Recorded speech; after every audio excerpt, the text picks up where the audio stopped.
여러분, 예수를 믿으면 복을 받습니다. 예수의 길을 따르는 사람도 복을 받습니다. 여러분은 복 받은 사람입니까? 무슨 복을 받았습니까?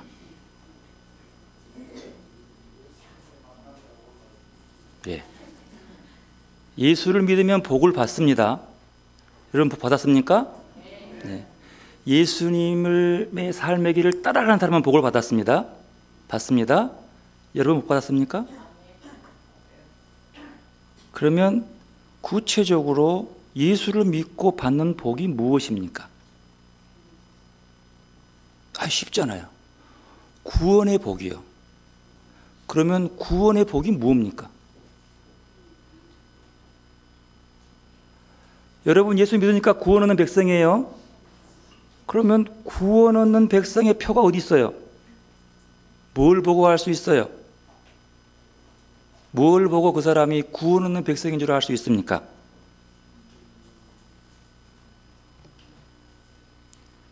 그의 삶을 보면 알 수 있습니다.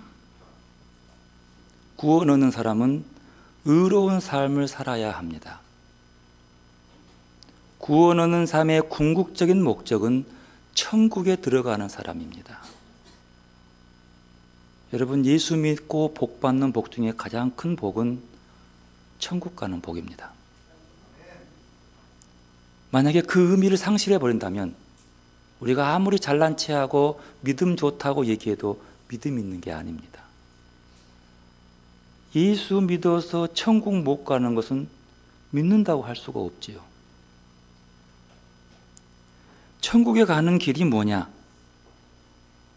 오늘 본문에 보면 천국에 들어갈 수 있는 자격 조건이 20절에 나옵니다.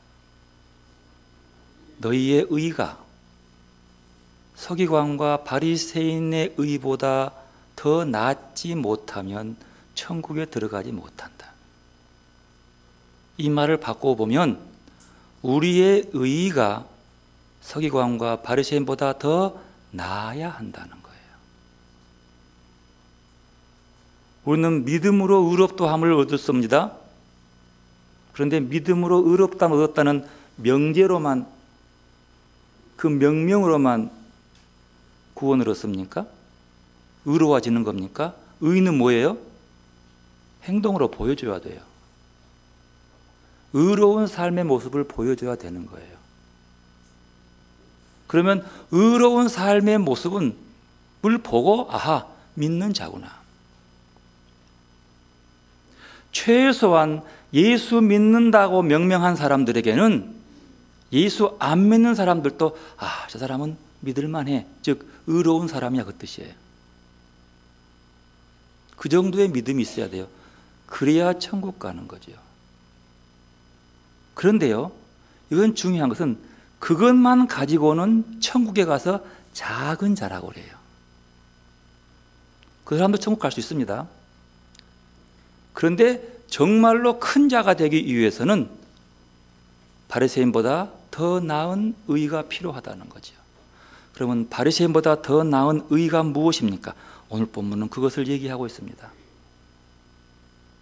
예수님은 우리를 의롭게 살다가 천국 가게 하기 위해서 이 땅에 오셨습니다.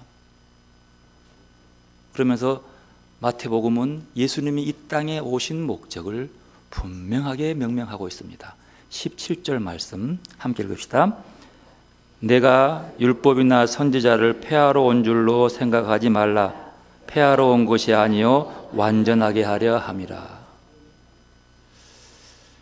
완전하게 한다. 즉 율법을 완성시키겠다는 거죠. 이 말에 솔직히 저는 굉장히 부담스럽습니다. 우리에게 주어지는 십계명도 하나 온전히 못 지키는데 이것의 완성이 얼마나 크고 넓을 것인데 기가 팍 죽어요. 어떻게 저를 할 수 있을까? 심지어 바리새인보다 서기관보다 더 의롭지 않으면 이게 율법의 완성은 그보다 더 커야 한다는 거예요. 그래야 천국에 들어갈 수 있다고 하니 기가 팍 죽고 맙니다. 서기관과 바리새인들은요, 특히 서기관은 율법학자들인데 하나님이 주어지는 십계명의 율법을 우리의 삶에 다 맞는 거라고 믿고 우리의 삶에 적용시켜서 10가지의 율법을 613가지로 만들어 놓은 사람들이에요. 하나님은 십계명 주셨습니다. 이 십계명으로 구석구석 따지면서 만들어 놓는 것이 613가지예요. 그러니까 이 613가지 율법을 만든 서기관들은 얼마나 말씀을 잘 지키겠어요? 율법을. 그런데 예수님은 그들의 삶의 율법이 옳지 않다는 거예요. 비판합니다. 왜 비판하는 것일까요? 율법을 잘못 지켜서일까요? 율법을 잘 지켰어요. 그들도 너무너무 잘 지켰어. 너무 잘 지키다 보니까 조금만 삐끗한 사람 보면 가만두지 못해. 참지를 못해. 그렇게 지키는 게 아니야, 이렇게 하라고. 그렇게 예배하는 게 아니야, 이렇게 하라고. 율법에 매이다 보니까 그들의 마음은 오직 그 문자의 자구에 매여서 사람들을 판단하고 보기 시작합니다. 율법의 자구, 문자에 매이면 하나님의 마음을 읽을 수가 없어요. 예수님이 그들을 비판한 이유는 그것입니다. 율법을 통해서 나와 함께 하시는 하나님을 바라보고 하나님의 시선을 느껴야 되는데 오직 율법의 자구만 남아있어요. 문자만 남아있어요. 성경만 줄줄 외운다고 그 사람이 의로운 사람이 아닙니다. 그 말씀 속에서 하나님의 시선이 하나님이 보여줘야 돼요. 하나님의 마음이 읽혀져야 되는 거죠. 율법을 실행하면서 의를 행하면서 하나님의 마음이 드러나지 아니한다면 그것은 말씀을 잘못 읽은 거예요. 말씀 너머에 계신 하나님의 그 마음들, 말보다 더 깊이 있는 하나님의 깊은 사랑들을 느끼게 하는 것이죠. 이것을 드러내게 하기 위해서 율법의 완성을 얘기합니다. 그런데 오늘 본문을 통해서 이렇게 주눅든 내 마음속에 새로운 기쁨과 여유로움과 환호성을 짓게 하는 말씀이 또 내포되어 있는 걸 볼 수 있어요.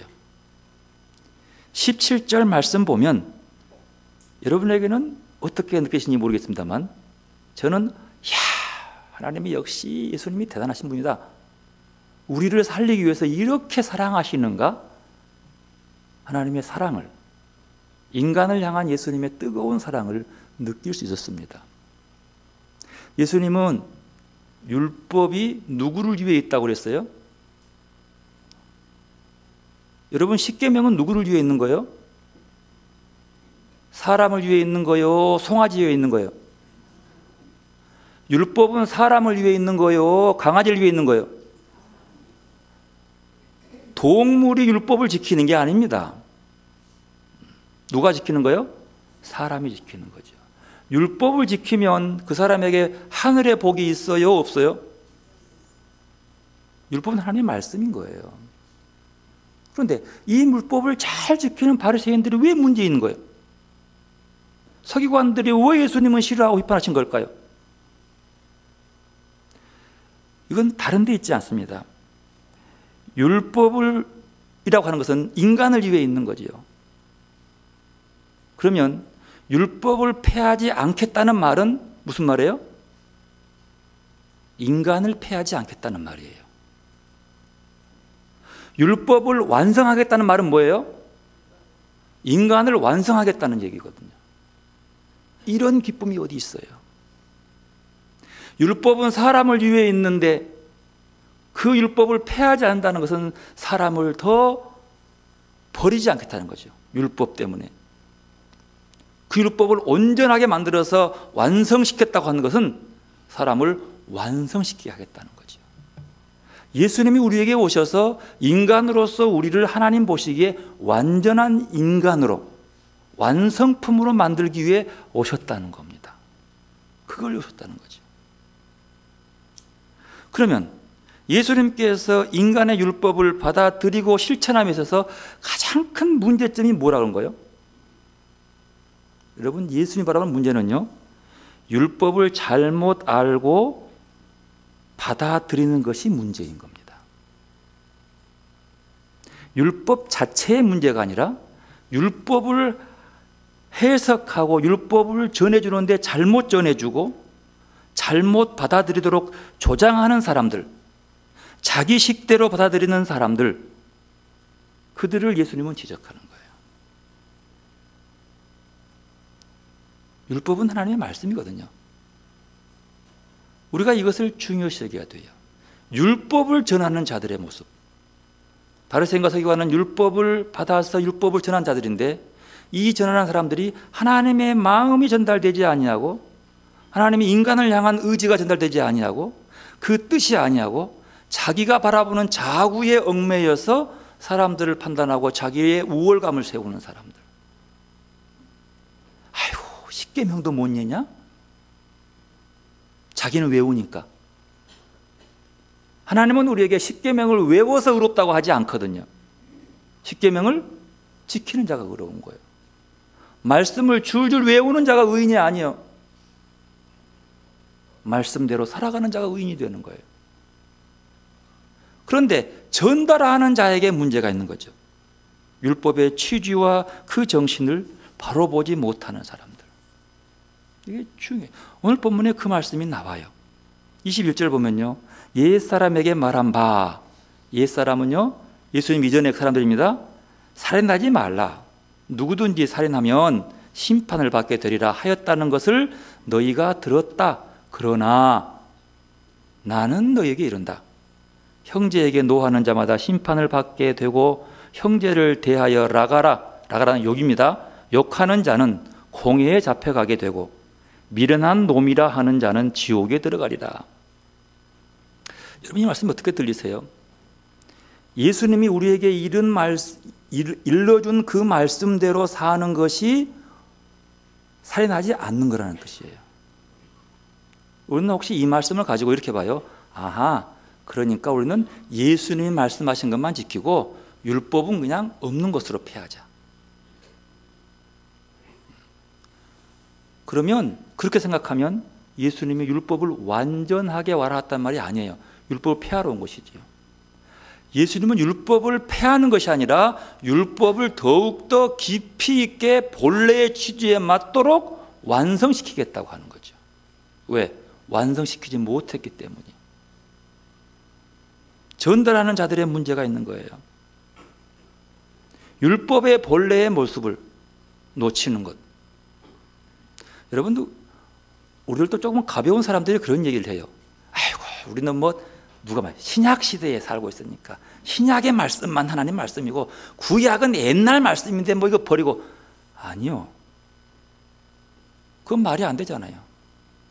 여러분, 하나님이 천지를 창조하셨죠? 그건 구약에 있어요. 그런데 구약을 폐기하면 누가 천지를 창조했다는 거예요?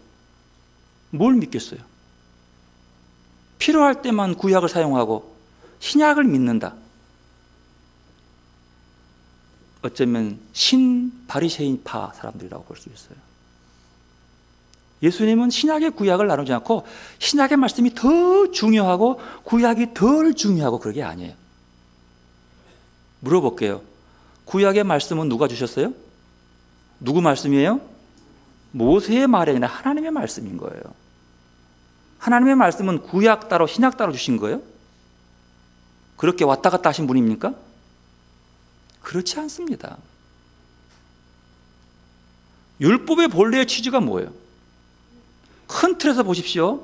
이건 나누어서 보는 사람 참 뭐라 그럴까요? 천당 못 간다는 말은 못하고 너무 하나님을 왜곡되게 자기 자의대로 믿는 사람들의 모습인 거예요. 예수님도 그런 거예요. 이 율법을 해석하고 받아들이는 데 문제 있다는 것이죠. 물론 잘못 해석해서 전달한 자에게도 문제가 있지만 이것을 분별하지 못하고 받아들이는 자에게도 문제가 있는 겁니다. 여러분, 깨어나십시오. 하나님의 말씀을 듣고 왜곡되지 않도록 바르게 들을 수 있어야 합니다. 듣는 자가 잘못 들으면 거짓 맹세를 해도 들을 수밖에 없는 거예요. 그래서 이걸 분별력이 필요한 거죠. 이것은 끊임없이 하나님 앞에서 나를 내려놓고 말씀 앞에서 진실을 추구하는 자에게만 주어지는 것입니다. 율법의 본래의 취지의 목적이 무엇입니까? 율법을 다 알으면 뭐예요? 구약 성경을? 예수님 말씀하셨잖아요. 하나님을 사랑하고 내 이웃 사랑해라. 율법의 핵심이야. 이 틀로 바라봐요. 즉 율법의 말씀 속에서 하나님의 사랑을 볼 수 있어야 돼요. 구약 성경에 나오는 죄 짓는 자를 벌 주고 심판하는 걸 통해서 하나님의 사랑을 볼 수 있어야 돼요. 예수님은 그것을 바라봐요. 그러면 하나님의 사랑을 받는 자들이 하나님 사랑한다는 것 자체는 사랑받았다는 뜻이에요. 하나님의 사랑하는 증거는 뭐냐면 이웃 사랑에서 나타나요. 구약 성경의 이웃 사랑, 즉 율법 토라의 핵심이 뭐냐 그러면, 이웃 사랑의 핵심이 뭐냐 그러면 고아와 과부와 나그네를 돌보는 겁니다. 물론 이것은 그 시대 상황에 약자들을 얘기하는 거죠. 한마디로 요약하면 약자들을 사랑하라는 것이죠. 하나님이 세워준 인류의 공동체, 하나님의 뜻대로 하나님 나라의 공동체 살아가는 사람들은 서로 평등 공동체, 서로 사랑의 공동체, 그리고 하나님의 뜻이 이루어지는 거룩한 삶을 살아내는 자에게만 주어지는 공동체를 만들어 가라고 말씀하고 있습니다. 그런데 구약 성경에 나오는 이스라엘 사람들의 문제는 그런 하나님을 말로는 믿는다고 하면서도 실제로 그들의 삶은 풍요와 다산을 핵심으로 믿는 이방신의 규칙들을 따랐습니다. 이방신의 규칙은 모두가 다 물질 숭배를 부추기고 불의한 지배자들을 위한 신이었습니다. 아무리 불의하고 못된 짓 다 하고 왕이 이 나라가 전부 자기 거라고 얘기하면서 자기 마음대로 내주면서도 자기에게 물질만 채워주면 그 사람을 하나님의 뜻으로 믿었던 사람들이에요. 불의와 의도 없어요. 물질만 있으면 되는 거죠. 그래서 하나님 말씀합니다. 나 외에 다른 신을 섬기지 말라. 나 외에 다른 삶의 규칙을 따라가지 말라. 어쩌면 이 말씀이 21세기를 사는 우리에게 주시는 말씀처럼 들려옵니다. 우리는 지금 세상의 모든 가치를 경제 논리로 판단하는 세상에 살고 있습니다. 경제 논리가 우리의 의식을 지배하고 있어요. 예수를 믿는 우리도 별반 다르지 않습니다. 경제 논리로 봐요. 투자한 만큼 그 이상의 이익을 얻어야 된다고 믿는 믿음. 생명윤리가 파괴되고 강줄기가 파헤쳐 나가도 모든 것을 경제의 논리로 판단해 버립니다. 저 구봉산 산의 나무를 다 베어버려도 저거 토지 만들어서 집터로 팔면 돈이 얼만데, 이 생각하는 것들. 여러분, 이 불감증이 코로나 19년도 코로나를 만들어낸 이 장본이에요. 이 불감증이 환경적 재앙, 지구의 온난화를 몰고 오는 겁니다. 여러분, 지구의 온난화는 우리를 심각하게 만듭니다. 학자들의 얘기에 따르면 우리들이 지구의 평균 온도가 4도가 올라가 버리면 70억, 80억의 인구 중에 5억만 살아남는답니다. 지구의 종말을 얘기하고 있어요. 그것을 기후로 봐요. 온난화로 봐요. 심각합니다. 지금의 온난화는 심각해요. 그래서 이 2030년, 이 10년 기간 동안 이 인류가 이것을 위해서 잘 조합해서 온도를 낮추지 아니하면 50년에는 이 지구상에 5억만 남을 수 있는 허황된 일이 일어난다는, 놀라운 지구의 종말이 일어난다는 얘기를 기후학자들이 얘기합니다. 그런데도 경제 논리에 앞서서 트럼프는 파리 기후협정을 빠져나갔어요. 미국이 제일 많이 지구 온난화의 주범이면서 그 가스를 제일 많이 품어내면서 그것을 제재하지 않겠다고 얘기했어요. 왜? 돈 벌어야 하니까. 이게 경제 논리의 우상인 거예요. 이 돈의 논리는 심각합니다. 오늘 뉴스 봤어요. 미국의 독감으로 올겨울에 14,000명이 죽었답니다. 독한 독감이요. 번영액이 엄청 빨라서 2,600만 명이 감염됐대요. 25만 명이 병원에 입원했대요. 그런데 우리나라는 그 독감 환자들이 많이 들어오는데도 잘 안 걸리는 거 보면 우리가 더 독한 것 같아요. 이 독감 훨씬 독해요. 이게 잘 유행 안 되는 거 보면, 코로나도 이게 잘 안 되는 거 보면, 이건 모두가 다 경제 논리 때문이요. 혹자는 그러더라고요. 왜 미국 사람들이 독감으로 그렇게 많이 죽었을까? 간단해요. 독감 백신 하나가 수십만 원이고, 돈 없는 자는 그냥 병원도 하나 못 가고 죽어야 되는 곳이 그 땅이라는 거예요. 왜요? 경제 논리 때문이에요. 안 도와줘요. 인간에 대한 기본적인 마음들이 없는 거죠. 그러나 하나님은 그 가난하고 없고 병든 자도 사랑하는 하나님을 섬기는 자가 되라고, 그 외의 것들은 너희들이 온전한 사랑과 평화의 공동체를 만들어가는 천국에 들어갈 수 없다라고 얘기합니다. 경제 논리의 우상을 떠나라고 하는 말이 나 외에 다른 신을 섬기지 말라. 하나님의 말씀보다 현실의 탐욕을 중시하는 만모니즘의 우상을 버리라는 것입니다. 지금 우리는 누구의 이야기에 귀를 기울여 살아가고 있습니까? 하나님이 창조하신 세상을 소중히 여기고 지키고 돌보고 보존하는 삶을 살고 있습니까? 여러분 들어보십시오. 우상에게서 온 생각은 경쟁에 이기는 것이 행복이라고 말한답니다. 하나님에게서 온 생각은 가엾게 여기고 기다려주고 일으켜주고 누군가의 벗이 되어줘야 한다고 말씀합니다. 우상에게서 온 생각은 사랑이니 우정이니 신앙 고백이니 하는 것을 이상이라고, 감정적인 것이라고, 현실적이지 않다고 얘기합니다. 하지만 하나님에게서 온 생각은 가장 여리고 여린 작은 생명 하나라도 소중히 여기라고 말씀합니다. 우상에게서 온 생각은 경제적 이익이나 사회의 발전을 위해서 소수의 약자들의 희생도 불가피해야 한다라고 말합니다.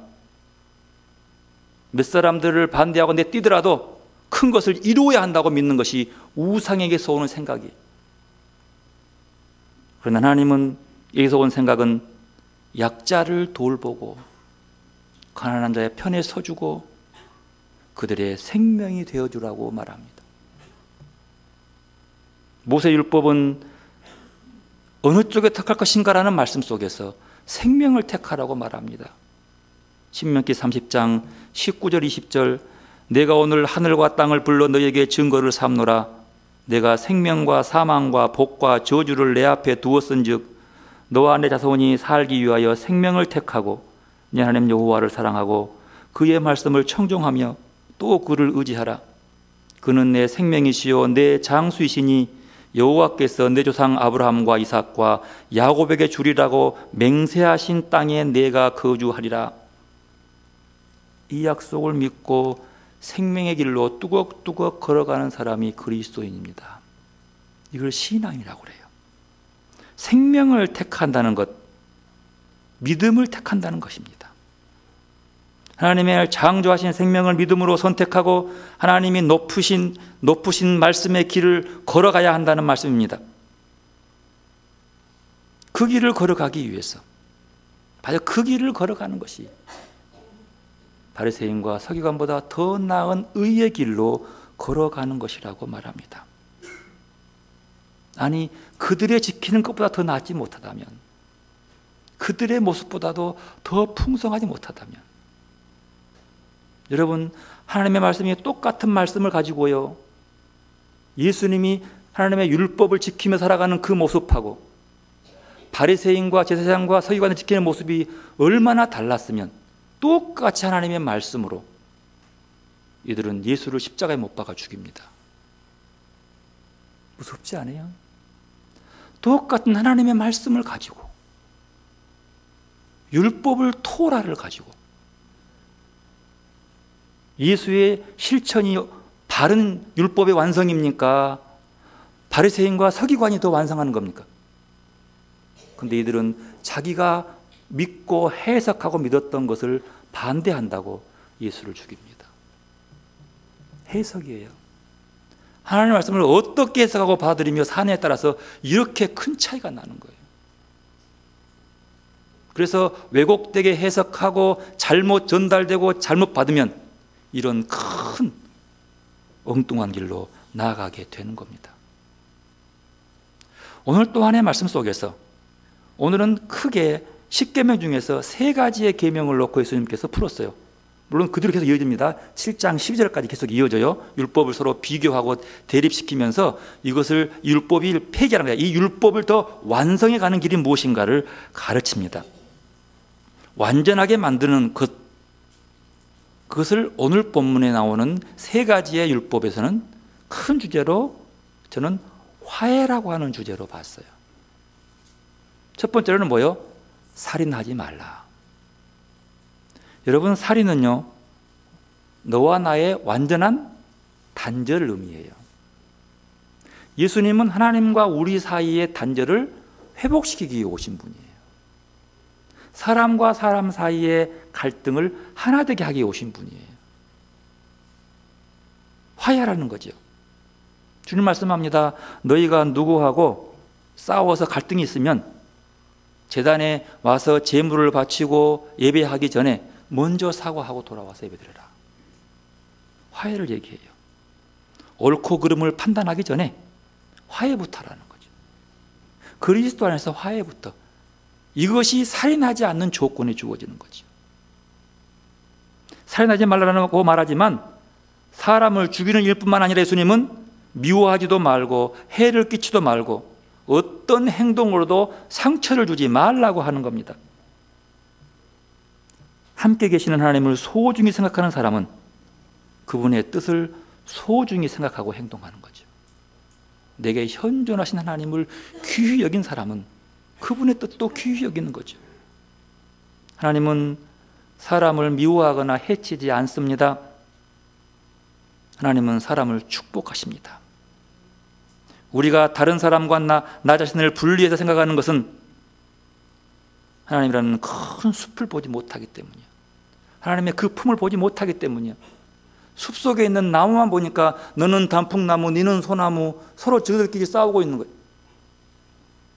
그 모두가 다 큰 하나님의 숲속에 있는 하나님의 자녀들임에도 보지 못하는 눈이 되는 것이죠. 우리는 하나님 안에 함께 사는 사람들입니다. 그래서 우리는 하나님을 아버지라고 부르는 거죠. 하나님이 아버지시면 그 안에 있는 우리 모두는 형제 자매들이에요. 하나님의 눈으로 숲을 보자는 거죠. 형제 자매는 서로 사랑하고 축복하는 것입니다. 간음하지 말라. 마찬가지죠. 간음은 둘 사이를 나누는 거예요. 깨지는 거예요. 하지 않는 것이 하나가 되는 거예요. 같은 말이죠. 화해의 틀로 보십시오. 떼내지 말아라. 이혼 증서 하지 말아라. 엄격함을 얘기합니다. 그리고 또 하나는 뭡니까? 맹세하지 말라. 옛사람은 맹세하지 나오죠. 옛사람에게 말한 바 헛맹세는 거짓 맹세요. 거짓 맹세하지 말라고 내 맹세한 것을 굳게 지키라 하였다는 것을 너희가 들었으나 나는 너희에게로니 도무지 맹세하지 말라. 거짓 맹세하지 말라 했는데 예수님은 아예 맹세하지 말라고 합니다. 왠 줄 아십니까? 맹세는요, 언제나 자기 말을 절대적 기준으로 삼기 때문입니다. 예수님은 우리의 말이나 행동을 절대화시키지 말라고 합니다. 내 말을 절대화시키지 말라. 왜요? 하나님의 말씀만 절대적인 것이기 때문입니다. 그리스도인에게 아버지신 하나님만 절대적이지 내가 절대가 될 수 없다는 말입니다. 그래서 하나님의 뜻을 따라서 모든 판단을 이루어 가야 한다는 말씀입니다. 오늘 묵상 중에서 우리가 이 맹세하지 말라, 이 성경에 거짓 증거하지 말라, 그 9계명, 10계명의 9계명을 좀 더 깊이 묵상해 보십시다. 이 맹세하지 말라는 말은요, 쉽게 말하면 이웃을 해치지 말라는 말씀입니다. 거짓말을 하든 진실을 말하든 상관없이 말로써 이웃의 마음을 아프게 하거나 정신적, 물질적 피해를 주지 말라는 가르침입니다. 말로써 이웃에게 상처를 주지 않기 위해서 뭐 해야 합니까? 말을 조심해야 합니다. 탈무드에 보면 이런 얘기가 있습니다. 어느 나라 왕이 신하 2명을 불러서 임무를, 미션을 주었습니다. 한 신하에게는 세상에서 가장 선한 것이 무엇인지 찾아오라. 또 한 명에게는 세상에서 가장 악한 것이 무엇인지 찾아오라 라고 보냈습니다. 얼마의 기간 동안 그들이 다녀왔습니다. 왕 앞에 그들이 보고하기를 세상에 똑같은 말을 했어요. 세상에 가장 선한 것은 혀입니다. 그리고 세상에 가장 악한 것도 혀입니다. 이렇게 두 가지가 다 같은 말이 온 거죠. 왕과 두 신하가 열띤 토론 끝에 결론을 내렸습니다. 세상에 가장 선한 것도 혀요, 세상에 가장 악한 것도 혀라고 말입니다. 여러분, 인간의 혀는요, 어떻게 사용하느냐에 따라서 선도 될 수 있고 악도 될 수 있습니다.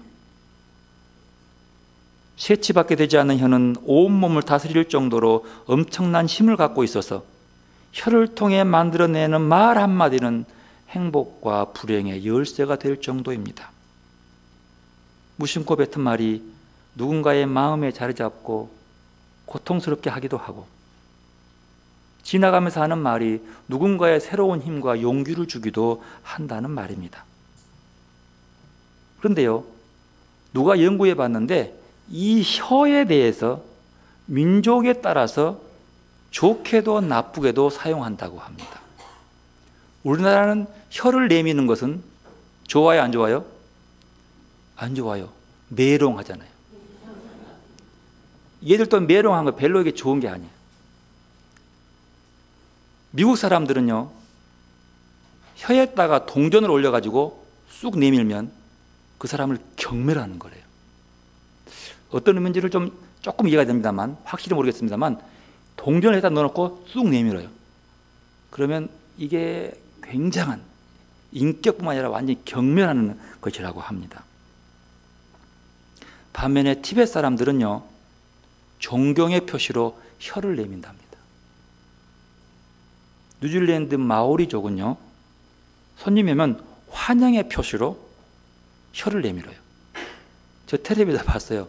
막 뚱뚱한 사람들이 그 마오리족들 막 혀를 내면서 왜 저러는 그랬더니 그게 아니고, 그 메롱이 아니고 환영의 뜻이랍니다.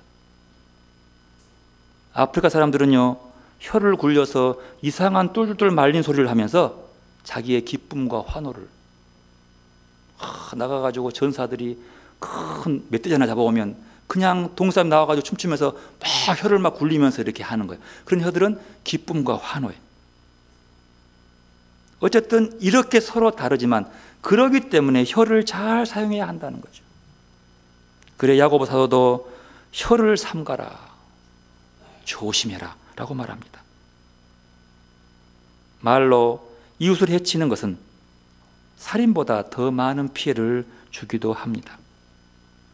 살인은요, 한 사람을 상하게 하지만 험담은 여러 사람들을 해칠 수 있기 때문입니다. 첫째로 험담하면 누가 상해요? 험담한 나를 상하게 만들어요. 험담하고 기분 좋은 사람 있습니까? 험담하면요, 그 말을 듣고 마지못해 동조한 사람도 해를 받습니다.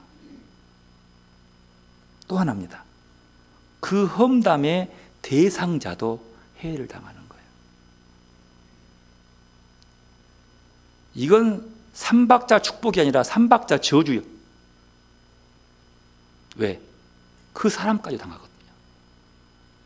누군가를 칭찬하고 누군가를 사랑하고 누군가를 격려하는 말은요, 말하는 사람에게도 기쁨이 되지만 듣는 사람에게도 복이 돼요.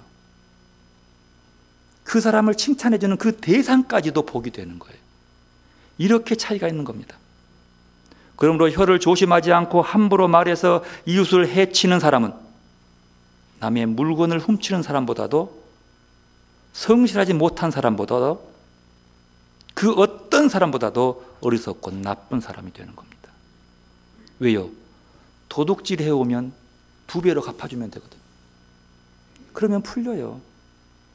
하지만 말로 해대는 아픔과 해로움은 주워 담기 힘듭니다. 어쩌면 오래 가는 거죠. 남을 해치려는 악의가 없이 무심코 할 말이라도, 한 말이라도, 지나가는 말로 그냥 한 말이라도, 심지어 도와주려고 한 말이라도 상대의 마음을 아프게 했다면 그것은 잘못한 거예요. 그래서 말을 조심하라고 하는 거죠. 그러면 험담 좋아하면 우리에게 이렇게까지 하지 말라고 하면 어떻게 살 수 있겠냐는 거죠. 어떻게 이것을 다 지키고 살 수 있냐는 거죠. 여러분, 오늘 주신 이 어렵고 더 힘든 말씀, 율법보다 더 어려운 말씀이 우리의 죄를, 우리의 잘못을, 우리의 나태함을 비난하고 정지하기 위한 거 들리십니까? 아니면 애절한 주님의 사랑의 말씀으로 들리십니까? 이 말씀이요, 이 산상수훈은 좀 어려운 말씀이요, 이 말씀이 내게 사랑의 음성으로 들리냐는 거죠. 여러분, 우리는 예수님의 사랑을 받는 사람들입니다. 하나님이 그토록 사랑하는 그 님이 바로 여러분들입니다. 지금도 주님은 나를 보고 여러분을 바라보면서 이 사랑하는 사람아, 사랑하는 내 님아라고 애틋하게 부르십니다. 그 부르심의 음성을 들을 수 있습니까? 예수님은 오늘 말씀에서 우리에게 이렇게 말씀합니다. 사랑하는 내 님아, 너 할 수 있다? 의롭게 하나님을 증거하며 살 수 있다? 형제 자매들을 감싸고 걱정하고 사랑으로 보듬을 수 있단다. 사랑하는 내 님아, 너는 마음의 산란함과 혼란스러움을 하나님과 함께 충분히 걷어내고 예수만, 나만 바라볼 수 있단다. 언제나 소신대로 세상에 하나님의 뜻과 내 자신의 양심을 드러낼 수 있단다. 이렇게 강한 어조로 우리를 격려하며 말씀하십니다. 이 하나님의, 예수님의 강한 호소와 격려의 말씀 앞에 나도 할 수 있어 라고 하는 뜨거운 무엇이 올라오지 않습니까? 해볼 거야, 할 수 있다라고 다짐하게 하지 않습니까? 사랑하는 사람아, 할 수 있어. 주님이 날 사랑하고 내 곁에서 나와 늘 함께 현존하시고 붙드시는데 할 수 있다라고 말합니다. 여러분, 할 수 있습니다. 사랑할 수 있습니다. 여러분은 악에서 벗어나서 하나님께 투신할 수 있습니다. 우리는 지금 하고 싶습니다. 많은 면에서 앞으로 나아가고 싶습니다. 주님은 지금 우리에게 뜨거운 격려와 지지를 하고 있습니다. 이렇게 가자, 이렇게 가자. 더 나은 의를 위해서 넉넉한 사랑의 마음으로 바라보자라고 말씀합니다. 의롭다고 말하던 율법학자나 바리새인보다도 더 의로운 나를, 언제나 형제에게 상냥한 나를, 양심에 따라 소신을 펼치는 나를, 오늘 우리는 이 목표를 향해 한 걸음 나아오라고 주님 우리에게 요청하십니다. 그 부름 앞에 하나님의 사랑을 품고 사랑하며 율법의 완성을 이루어가며 온전한 하나님 보시기에 떳떳한 인간으로 자라갈 수 있는 여러분들이 되시기를 바랍니다. 하나님은 여러분을 사랑하시고 여러분의 사랑을 격려하고 밀어주고 힘으로 응원하고 계십니다. 기도로 나가십시다. 마음이 청결한지는 하나님을 볼 것입니다. 겸손히 내 안에 계신 주님을 바라보시기 바랍니다.